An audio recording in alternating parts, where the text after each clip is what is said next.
And welcome to episode 7 of the Truth in the Arena podcast. We are excited to welcome with us today Coach Missy Mitchell-McBeth.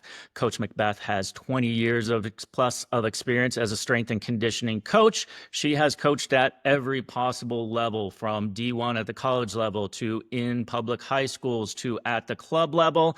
And in addition, she's taken those experiences to write a fantastic book of hands-on practical advice for coaches from developmental to D1, which can be used both for coaches looking to train their own athletes as volleyball and high performance players, but also pretty much any coach who is involved in the physical preparation of athletes can use that book to positive effect. And in addition, she is a speaker and an entrepreneur. Coach Mitchell-McBeth, thank you so much for joining us on the podcast today. Yeah, thank you. And thank you for the book plug. I hear that it had a fantastic editor.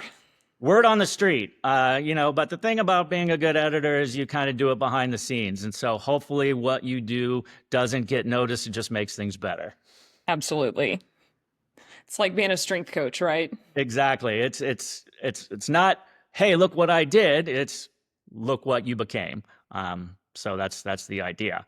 And jumping right into our first question. So as we've been going through the podcast, one of the recurring questions that we ask each of the coaches is about their why and the intrinsic motivation that keeps them getting out to the field every day, because there are easier ways to make money. There are easier jobs out there, but this is the one that we choose. And what are some of your intrinsic motivations that get you out in front of your athletes each day? And what are some of the kind of core values and principles that you repeat to your athletes that reflect that why? Yeah, as cliche as this, and of course my dog's going to join the podcast right off the bat. We've made it through like 20 podcasts together, and this is going to be her first one to blow up.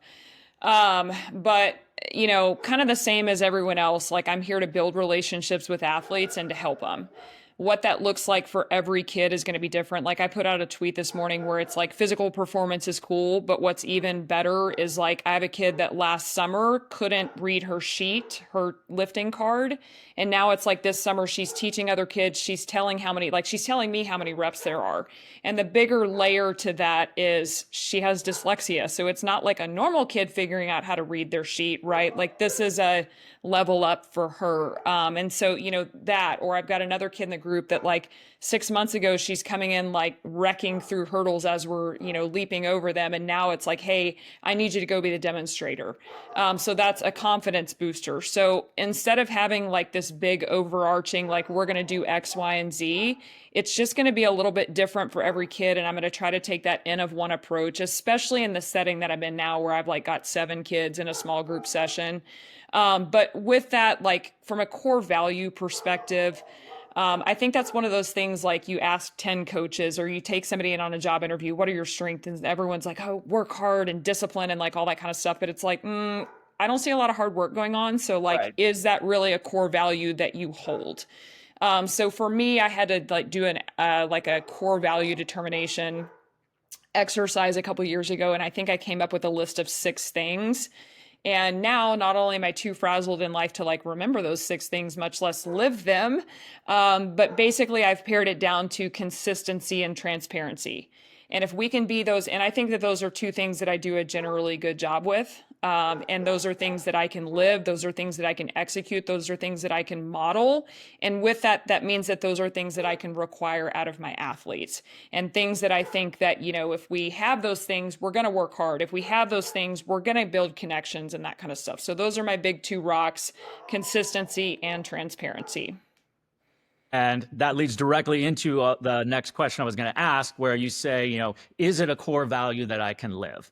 And one of the important things for coaches is to model that the values that they want to instill in their athletes. And one of the most basic ones is showing up looking like you are a coach. And about a decade ago, I was getting an early license in the U.S. soccer pathway. It was the E-license. And the coaches going into that are just being filtered from like the recreational level to something more competitive. And that class looked like it could have been like traffic school. People showing up in sweaters, people showing up in like beer logo gear. And the instructor was like, rule number 1, look like a coach. Many of you don't. Let's fix that. So, in terms of like that ability to walk it like you talk it, how important do you think it is for strength and conditioning professionals to embody and look the role that they're trying to cultivate in their athletes? Okay, so when you sent over these questions, I read this and I was like, the nerve of those kids to show up for that class looking like that. And then I reflected back on when I was a first year teacher and we had new teacher in service for the district. And I was not given any instructions what to wear other than to look nice. So I showed up wearing an Abercrombie graphic tee because it was early 2000s. So of course that's what I was wearing. And it had an orange on it and it said can't concentrate. And I had on my flare jeans and flip flops, right? And I thought that that was like my best fit to show to everyone on day one. Like, this is me. It's great look, whatever. The principal was not a fan of that. And so I got called into the head coach's office and I was given a primer on this is what professional dress looks like. And don't you ever show up like that, looking like that again. And again, it wasn't that it was inappropriate. It was inappropriate for the context. So I was kind of just like, oh, this is stupid, whatever. And then the first day of school, I walked the halls. And at 22 years old, I just blend seamlessly into the throngs of students around me. And I realized in that moment that I was going to have to work harder because I was young, because I was inexperienced, to differentiate myself as a professional versus a peer to these kids. So I don't think that dress is always the answer when credibility is involved, but I think it's part of it. And I think that your fitness level is kind of the same deal. It can be part of your credibility piece, but it may not be all of it. Because I think we can think of examples of coaches who, like some of the best coaches that I've worked with, have not been physically fit. But what they have is they have a body of work of building relationships, of pushing athletes to their potential, of being successful, that is able to, I guess, make it where people are going to overlook the fact that maybe they're not wearing the best outfit or, they're not physically fit. So I think that's kind of like a young person's game where it's like the younger you are, the more you have to differentiate yourself with the way that you look, act, all that kind of stuff. As you get older, as you have more experience, as you have more success and credibility, I think that kind of stuff can kind of, to a degree, you can't show up looking like you crawled out of a dumpster every day, right? Like, but I think as you age, as you get more experience, your credibility comes from your body of work versus like the fact that you have big biceps or whatever. That being said, if you're one of those coaches that has like a binder 3 inches thick that's a rule book and you're painting kids into corners with those rules, you're going to have to follow some of those things. And I think that some of those things are like perfectly fine. Like I worked with our softball coach at Byron Nelson, the last high school that I worked with. She was big on shirts tucked in because that's a professional look on the softball field. And so it's like every time I walked into that session, even though I'm not a shirt tucked in girl, I tucked in my shirt. I had zero issue with it. That's what we were asking of our athletes. So that's what we were going to do ourselves. So just like with everything, I think the context is really important. I think your kind of presence as a coach differs in how you're going to establish that credibility, but that's just kind of my 2 cents on that. So again, it just depends. There's no right or wrong answer. There's probably some things, like I tweeted something about like backwards hats on the sidelines and how I think those are like maybe not the move. And I was sort of in jest and like a couple of people got their feelings hurt about it. But it just kind of really depends again on the scenario and the situation. No, and you make a very good point, like going back to yourself. And in the course of becoming a professional, you don't know what you don't know until you're confronted with the fact that, oh, that wasn't really the way to do things. And then in the course of becoming a professional, sometimes you can go a little bit overboard in terms of professional, and you can forget about other things that are critical to being a human being. And one of the things that we often preach as coaches is we're creating a family out of our team, family. And in an earlier episode, Zach Evanesh said that, as you're looking to become this impactful coach, like first off, are you taking care of your own family? If yes, great. Then you can kind of move out into the coaching level. Are you taking care of your team? If so, great. Then you can think of maybe expanding out into the community level. And something that recently made a big impact in the strength and conditioning world, went very nearly viral, was Aaron Feld stepping down from his position at Miami, saying very basically, like, I cannot work in a job that puts me at risk for being a bad husband and a bad father.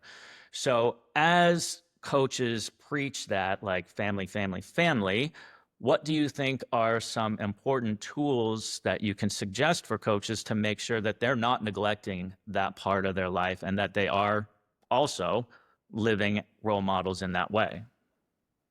Yeah, again, it depends, right? We all love that answer. So I'm going to speak to a little bit of some of the things that I do. So, for context, like not only am I coaching, I'm also working full time in sales. I'm running a business. Like I'm doing all these things, right? To the point where it was like scheduling this podcast. I was like, sorry, but it's going to be a while, right? And there's Right. like 4 on the runway behind it. I know we're all busy, but like right now is just a season in my life, and I'll talk about that here in a bit, but it's just a season in my life that's crazy.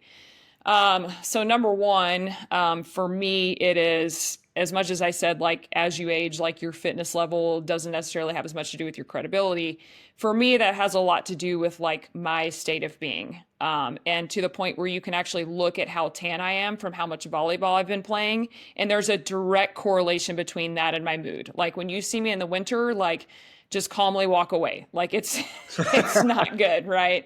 But now in the summer, I'm getting to play because that's kind of like my anchor activity. It's my hobby. It's my thing I do for myself. There's a little bit of a social piece to that. So again, there's just some things that I do, whether it's fitness, whether it's spending time with my family, my dogs who have already made their first guest appearance on the podcast today. Those are things I do for myself. Now, I will say that, and I'm not the originator of this thought. I cannot for the life of me figure out who I, got it from, or else I would love to credit the source. But just like training has different phases and different emphases within those phases, you have to look at your life, maybe your yearly cycle, maybe it's a 5-year time window where like you just have to prioritize work. Like there are just things that have to be done or you're going to get fired and then you can't pay your mortgage or like whatever it is. You have to prioritize that. Or for me right now, I've got to prioritize business development. And then there's going to be certain times like in July, like a little bit slower for me from a business perspective, a little bit slower for me from a coaching perspective. So those are times I can allocate more towards family, more towards self-care, that kind of stuff. So just kind of anticipating those as best as you can, and then being present in those times that you do have available to spend with your family, I think are huge. And then even when you are in those crazy phases, and this is something that like I was doing a mentoring call with Brett Bartholomew, and he was like, listen, he's like, you're overwhelmed. He's like, you're overstressed. This is entrepreneur life, right? Like, get used to it. However, you need to have an anchor activity in your week.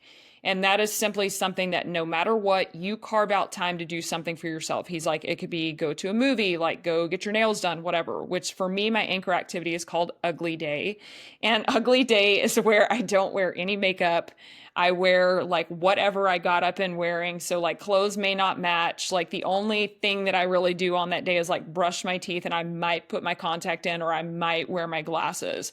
So just having that thing where it's like, as dumb as that is, just that little like, shelter of that little moment, that like little thing that I'm doing for myself, even though it's not really doing something, it's not doing something I don't want to do, which is getting ready and all that kind of stuff. So just having those things kind of in your schedule, I think are big for coaches. And again, that's going to be dependent on you and your situation, what it is that you pick. But those are just kind of some things that I found helpful, along with, I know we'll probably touch on it later, but boundaries, where again, like referencing this call, it's like, hey, like as much as I would love to get it scheduled right now, last week I lost my former boss, and a friend. So it's like, I was not in a space. So it's like, I had to draw a boundary of like, I can't do it this week because I don't have the mental and emotional capacity to stutter, to devote to anything other than, grieving at that point. So yeah, boundaries are a big piece as well. No, very, very important in terms of like, again, like finding that center, finding those activities that you are going to ground yourself in every day, whether it's playing volleyball with friends, whether it's going on a trail run with colleagues, whether it's, something, and for most people, I think it tends to be something outdoors and something social. And those are really critical things to make sure that you're living that full life that has that grounding. And outside of that grounding, one of the things that's become sort of a buzzword in the coaching world is getting comfortable with discomfort. And we understand it from a stress and adaptation standpoint that you have to put a system under a stress so that it can adapt to be the thing that you want it to be. And at the same time, as we talk a little bit about, the walking it like you talk it, a lot of coaches or other professionals who espouse you have to be comfortable being uncomfortable are pretty comfortable, and they are stay in their lane. They are stuck with old principles. They don't really adopt new ways of thinking. So what do you think of that notion of, getting comfortable with being uncomfortable, and how can coaches, again, model this as a principle versus just letting it be a buzzword that they've heard in a TED Talk? Yeah, so I think discomfort, again, like I'll just go back to this. One of my big learning curves in my career is like everybody's not me. And I remember that head coach that addressed my beautiful orange Abercrombie t-shirt that I referenced earlier. She would tell me that all the time. She's like, Missy, you need to remember everybody's not you.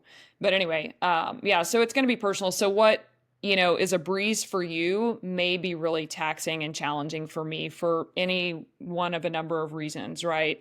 So for me, what discomfort looks like currently is like literally everything I do from a business standpoint, right? Like from putting out content, like as much as people are like, oh, you're on social media a lot, you must really like it. I'm like, I literally hate in every second of it. Like I hate every second of, aside from like the interactions where you build true connections with people, which, people are like, oh, that's not a real connection. It's like, I have some close colleagues that I've met through social media. But aside from that, like the filming it, the consolidating it, the editing it, all that kind of stuff, I hate it. It's uncomfortable. It's uncomfortable to put that piece of content out there and then just be like, is that going to stick? Did I waste my time? Writing a book was not comfortable. It was not comfortable to close my work laptop and open up my personal laptop and work for another 3 hours, 7 days a week for, gosh, how long I mean, this is short. Like any author would be like, 4 months. It only took you 4 months to write it. Like, I mean, it was something I'd been doing for 20 years, right? Right. But that kind of stuff, or asking for money from a work perspective of like, here's how much something costs, or you're overstepping your bounds. Like you need to pay me for a consultation fee. Here are my rates. Like as simple as that stuff may sound to someone that's like down the road in their business path, those are not things that are comfortable for me.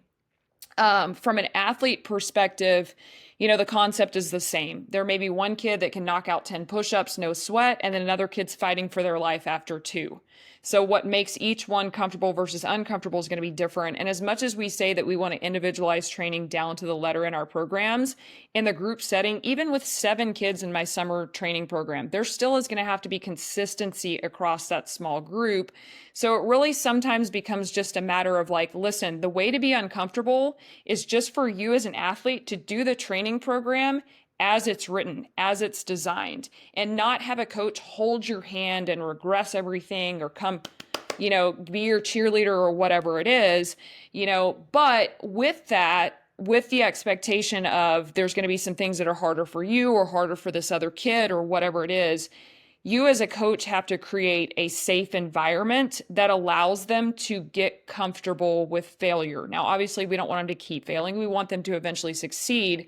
But if they're not failing in some spots in their training program, that means that they're not being pushed to their edge ever, and there's no discomfort, so there's no growth. So I think just setting up an environment of like, hey, I'm not going to scream at you if you miss that rep, like you're just going to redo it, or we're going to change something, or I'm going to coach you.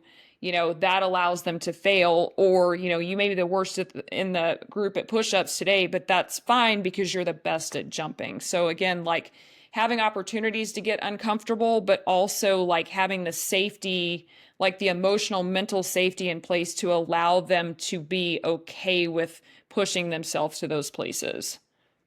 Yes. And what you talked about with social media and with the book, publishing anything by nature is an uncomfortable moment because you don't actually know what the response will be until the response occurs, unless you're in a highly, highly controlled situation. So it is this act of, all right, I am putting this piece of myself out there and make of it what you will. Please, I hope you don't ignore it. And in that kind of mode, and then also with that, because there's that unknown, there's a temptation to say yes to as many things as possible because you don't know what's going to stick. And so you want to say yes and you want to get as much out there as possible. But you allude to the fact that it's just not simply possible to say yes to every request that comes your way. So for other coaches who have that kind of intrinsic, well, I should say yes to these things because there's opportunity there. How do you also draw those boundaries? Either, hey, I'm guarding my time, or as an entrepreneur, I'm guarding my brand and this doesn't help me, or as a person, this thing that you're doing isn't something that I'm going to be involved in, no hard feelings. Like what are some pieces of advice you can give to other coaches in terms of setting those boundaries?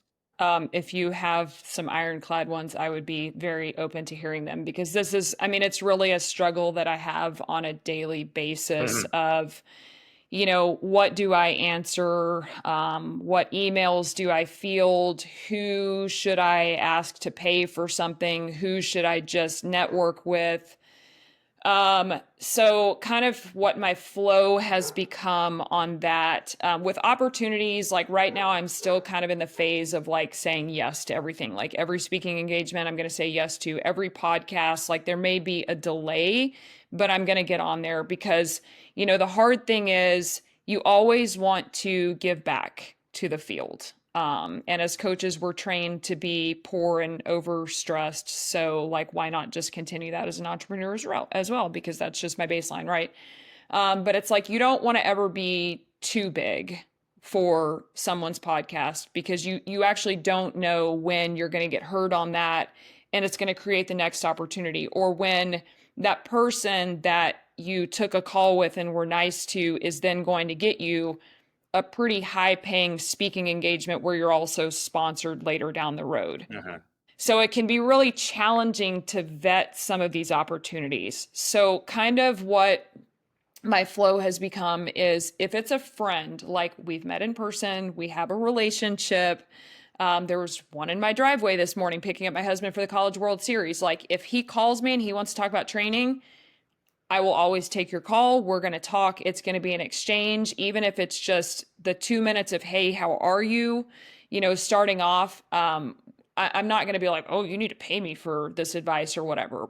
I will say that with friends that I'm reaching out to in a similar context, if I feel like it's something that I would ask an acquaintance to pay for, I will offer them. I will say, what is your rate? And that goes for one of my friends is an athletic trainer that plays volleyball. I was like, hey, like, I need you to take a look at my knee. I did something. Just tell me what your fee is and I'll pay it. She's like, you don't have to do that. And I'm like, I want to offer that to you out of professional courtesy. Now, acquaintances, this is totally different. This is where I would advise people to watch your step because these people will literally bury you. And I'm having times where I'm just like, if I get one more email, if I get one more DM, if I get one more, someone gave out my phone number, God forbid, and I get I'm going to call you in 5 minutes. I can assure you, you are not going to call me in 5 minutes and get a response. But they will very often bury you. They'll meet you at a clinic and they'll pick your brain, which like it's open season for me. If I'm at a clinic, I'm being paid to be there 9 out of 10 times. So I don't have a problem with, talking to you or answering questions for you in that context because I'm already there. It's not extra time. You're not taking my free time away from me. But then suddenly you get back from that and you have a 2-pager in your DMs or you have a 2-pager in your email with like these oddly specific questions. And the tough thing is that like, yes, I want to help. And I also understand that, yes, you have to sometimes give information to create value and create a customer long term. And not saying that every person I'm talking to, am I trying to convert into a customer? I don't want to sound like a money grab, but it is a business. I do have bills to pay. These barking dogs, they cost a lot of money. But a lot of times people don't want to talk with you. They want to talk to you, and they want to give you a series of statements, and you be like, wow, that's so great. That's exactly what I would do. So they're just seeking validation. Mhm. So it kind of came to a head about, I don't know, 2 years ago or so. And for free advice, I reached out to Mike Boyle, who I'm sure gets no requests for free advice whatsoever. Not at But all, I'm sure. I think I may have even said, hey, like if I'm overstepping here, please let me know. And I'm happy to pay you for a consultation, whatever. So he was like, listen, he's like, I always, I being him, I always want to help people. So if it's something that I can answer in a minute or two or in a couple sentences, just answer and just help people. Mhm. And I was like, oh, okay, well, whatever. And he's like, if you get the same question repeatedly, you need to just build an FAQ sheet and you need to just send that to people. And I haven't done the FAQ thing, but what I have done is I just give a generic couple of sentences. And 5 out of 10 people, like I'll be honest, 5 out of 10 people are rude brats, and you give them that one or two sentences in a DM or in an email, and you either never hear from them again, or you get like a thumbs up, which we all know is rude, and that you get no response, and it just like reeks of unprofessionalism. And like where I'm kind of getting to that with, I can't control that, right? Like I can't control that whoever raised you didn't raise you to be polite. That's not a me problem. That's a them problem. But I do file that data away for later. The other 5 out of 10 people, they're appreciative, and I've ended up converting customers or getting opportunities from it just because I've been nice. Or sometimes you just make a friend, right? They never buy anything from you, but you like connect with them, and then every clinic you go to, you like go hang out or talk to them or whatever, and you build a relationship. Like that's a form of payment, right? And the other piece is like, I think as high level professionals, we see these questions and we think, man, like I got to go down this rabbit hole. Like this is a very context dependent. Like I have to give this like perfect answer. And so you're like all stressed about like, should I give away all this information for free? And it's like most people just want a sound bite. Mhm. That's it. They want a sound bite and they want to move on with their lives. It's kind of like I was working with my assistant this year. A kid came up, Missy, my hip hurts, blah, blah, blah. And it's like, I told him, I was like, you and I know that the answer is 10 things. But not only that, does that kid not want to hear 10 things, they're not going to do 10 things. So just give them one thing and send them on their way. And 5 out of 10 people are going to be totally happy with that. Respond. Thank you so much for responding. Thank you so much for your help. And then if people continue to follow up with more questions, that's when I'm going to be like, hey, the level of detail that you're asking, that is going to have to be a paid consult. Like this is what I do to feed my family, basically. And if people want to ghost or whatever, that's on them. But that's just kind of how I've created that. And if I can just take a moment to speak to people that are on the opposite side of things, like if you're that person that is constantly bleeding other people dry for information, constantly reaching out, like I understand there's a difference between networking and again, bleeding people dry, being a vampire, I guess. So the deal is that when you call and ask for me to get on a call with you, or you send me a message, hey, I want to pick your brain for 30 minutes, for even 5 minutes, that's my free time that you're taking away from me. And that's free for you, but it's not free for me, because that's either going to cost me time that I'm spending working on my business, which does hit me financially. It's costing me time that I could be doing my anchor activity or some kind of self-care or spending time with my family. But again, you're getting that for free. You're not entitled to my free time. And you're also not entitled to my expertise. I can tell you this month, in the month of June, it's been a big continuing ed month. I've spent $1,000 on continuing education this month. You are not entitled to me regurgitating that information that I paid for to you for free. If you want a free regurgitation, simply get on ChatGPT. And that's very often what people are doing, is because it's easy to access somebody in DMs. It's easy to respond to their newsletter and an email. They're just using you as Google. And it's like, I just don't have time for that anymore. And it's not me being rude, or it's not me being like money grab. It's just a boundary that you have to start creating, where it's like at a certain point, it's like, hey, you're just going to have to pay me for this. Or there's certain types of communications I won't accept. Like, unless you're paying me, we're not getting on a phone call. In any situation, like other than friends, like we are not on a call, because that's just that's just a boundary for me. Like, because again, people are just going to waste your time. And so yeah, and I do have a caveat to all that, you know, and I don't really know how I am able to discern off the bat, but I'm becoming a little bit of a good judge of a reach out. And I can kind of tell the difference between somebody who's reaching out and seeking a genuine connection, which is great. Like, we all need more professional contacts. And even if a lot of times it's younger female strength coaches reaching out to me, that's something that she's actually not an older, she's just a more experienced female strength coach, Kathy Wagner. Kathy Wagner, for no reason, helped me out when I was younger and when I was looking for a job. And so it's like, and she did it for free. She, like, just bent over backwards to help me. So it's like, how can I not in some way like look for opportunities to repay that favor? And now I'm going to get 800 DMs about this, but I'm getting to where it's like I had a strength coach reach out and she's like, hey, like, I really enjoyed your book. Like, I just want to call and talk about your career path and like kind of the steps you've been. Okay, that's not something where she's like, tell me how to program, tell me how many sets and reps and da da da da. Like, she is a young coach. She probably makes, I don't know, 12 cents an hour at the collegiate level. She can't pay for a consult as a starting point. What she's asking for is she's asking for just a connection, right? And so when people reach out and they introduce themselves and they're professional and like I can kind of get that vibe from them of they're just looking to meet people, I'm a little bit more lenient on the like, zippy little, here's your 2-line, whatever, and move on. And then if you ask for more help, like, I'm not gonna speak to you. So again, I don't necessarily know how I make those decisions. Like, I couldn't put it on paper of here's 3 things I look for, but I've just kind of gotten where like I can just feel on people if they're just looking for free information or if they're genuinely looking to connect. Yeah, no, there's 2 very, very definite sides to that. And for those of us who are professionals and have been on the professional side for a long time, one of the things that we recognize is some of the most random yeses that we've said have actually led to very productive things in our lives. And so we have that kind of in the background, like, oh, that time I said yes when I had no particularly good reason to, ended up creating these things that were productive in my life. And so you remember that, which can lead you saying yes to too many things. And then on the complete opposite side, we encourage younger coaches to reach out and to network and just find mentors and ask people about their path. But then again, as you mentioned, like, every time somebody asks you for something, it is taking, time away from your business. It's taking time away from you being able to earn a living. And so it is a big ask.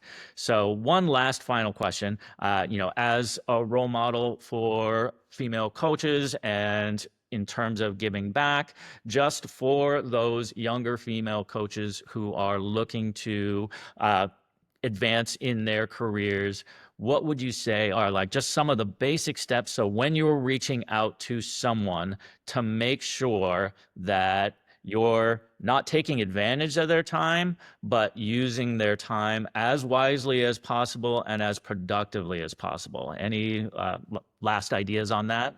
Yeah, so this is not directed at female coaches. It's directed at all coaches so first of all, like I mentioned, I not just run a business, I also work in sales for Powerlift.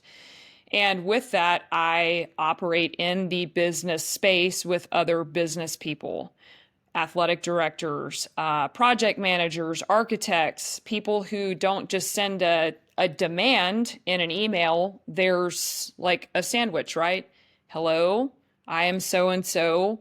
Hope you're, whatever it is. Like, as much as we perceive those pleasantries as a waste of time as coaches, when you reach out to someone for the first time and your first communication with them is a demand, like, because that's what it is. If you're asking a question, that's a demand of their time without any, hi, I'm so-and-so. This is where I'm at. I found you on such and such.